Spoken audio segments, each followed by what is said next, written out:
¿Me puede explicar cuáles son los pecados contra el espíritu?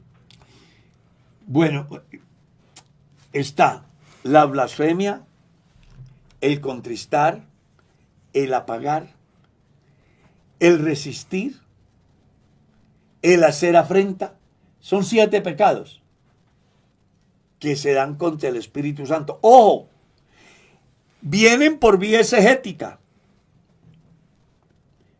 ¿Está claro? Porque alguien está diciendo, ¿dónde dice la Biblia? Contristar el Espíritu Santo es pecado, dijo Dios. Apagar al Espíritu Santo es pecado, dijo Dios. ¿Puede haber alguien por ahí así? No, la respuesta le estamos dando en razón a lo que la Biblia dice. Entonces él dice, no contristéis al Espíritu Santo.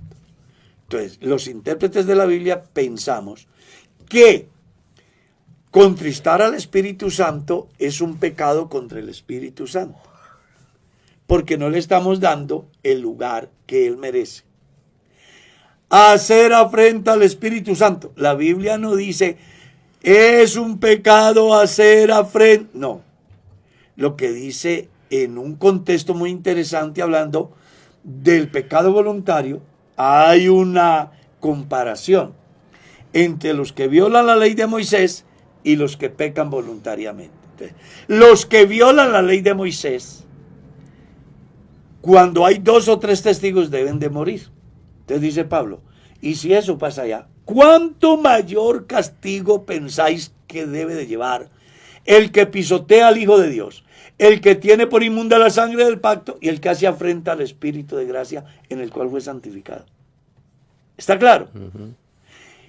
El pecado, el 7º pecado es el pecado del cual habla Juan en su carta.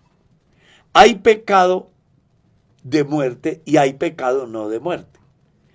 Por el pecado de muerte pido que no se ore. Aunque la diversidad se llama contristar, hacer afrenta, resistir, apagar, blasfemar y pecado de muerte, que lo llamamos, todos convergen en una sola, como en un, ¿cómo digamos? A ver. ¿Un grupo? No es en un solo sentido. Y es ir en contravía de lo que Dios enseña, a pleno conocimiento de que está haciendo mal. Y lo hace de manera voluntaria.